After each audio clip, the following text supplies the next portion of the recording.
किसान महापंचायत के राष्ट्रीय अध्यक्ष रामपाल जाट ने किसान आंदोलन का समर्थन करते हुए कहा कि सरकार देश के किसानों की उपज को न्यूनतम समर्थन मूल्य पर खरीद गारंटी का कानून बनाए। किसान अधिकार यात्रा के अजमेर पहुंचने के बाद पत्रकारों से बातचीत करते हुए जाट ने कहा कि राष्ट्रीय लोकतांत्रिक पार्टी अन्य राजनीतिक दलों से अलग है। रालोपा अभी नई पार्टी है, लेकिन इसकी सबसे अच्छी बात यह है कि पूरे देश से एक ही सांसद हनुमान बेनीवाल किसानों की समस्याओं को लेकर सड़क पर आए हैं। पंजाब से अकाली दल की मंत्री ने त्यागपत्र तो दे दिया है, लेकिन वे सड़क पर नहीं है, जबकि अन्य राजनीतिक दल अपने लिए आंदोलन कर रहे हैं। उन्होंने कहा कि वर्तमान में किसानों की जेब में फसल उगाने की लागत भी नहीं आ पाती है। उन्हें घाटा उठाकर अपनी फसलें बेचनी पड़ती है, जिससे उनकी कर्ज चुकाने की ताकत समाप्त होती जा रही है। इन्हीं सब समस्याओं के चलते किसान आत्महत्या कर रहे हैं। सरकार किसान की उपज की न्यूनतम समर्थन मूल्य पर खरीद की गारंटी सुनिश्चित करे, क्योंकि न्यूनतम समर्थन तो है, लेकिन फसल की खरीद नहीं होने की वजह से किसानों को अपनी उपज औने पौने दामों में बेचने को मजबूर होना पड़ता है।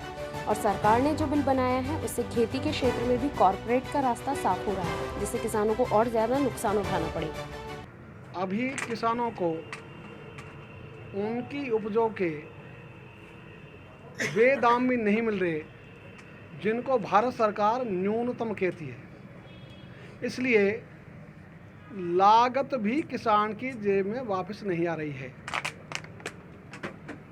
और उसको घाटा उठाकर अपनी उपजें बेचनी पड़ रही है। इसका दुष्परिणाम है कि किसानों की ऋण चुकाने की क्षमता समाप्त हो गई और आज किसान अपनी जीवन लीला समय से पहले ही समाप्त कर रहे हैं।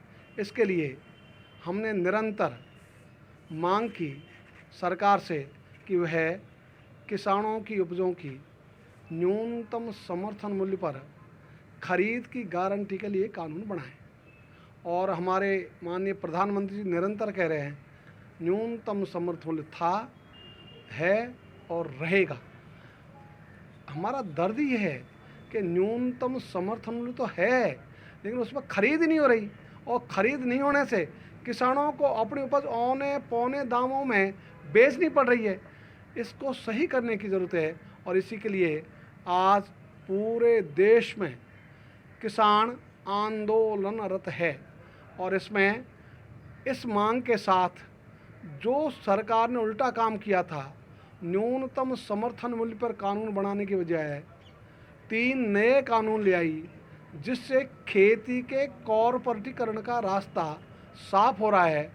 उसके विरोध के लिए लगातार देश के किसान घर बार छोड़कर सड़क पर है। उसी आंदोलन को मजबूती देने के लिए राजस्थान में किसान अधिकार यात्रा लेकर हम आज अजमेर आए हैं। किसानों में जन जागरण और जो सरकार कहती है कि इसमें काला क्या, उसके लिए हमने पुस्तक भी दी है, समस्या और उनका समाधान। तो इसमें लिखा है कि काला क्या, तो इसलिए काला क्या ये बताने के लिए ये किसान अधिकार यात्रा निरंतर चल रही है। पहला चरण आज है, फिर इसके बाकी चरण शुरू होंगे। सर, इसका क्या अंत देखते हैं आप? जैसे काफ़ी लंबा अंतराल हो गया एक किसान आंदोलन के चलते, ना सरकार ध्यान दे रही है, ना किसान हटने को तैयार है, तो इसका क्या अंत देखते हैं आप?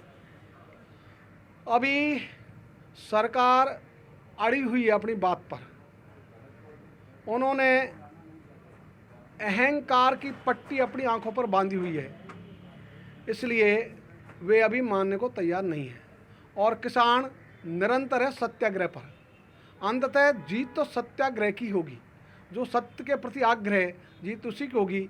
इसी के लिए किसान परीक्षा में हैं, स्वयं अपने शरीर को तपा रहे हैं, तपस्या कर रहे हैं और निरंतर सरकार की आत्मा को झकझोर रहे हैं, जिससे सरकार की संवेदना जगेगी निश्चित रूप से।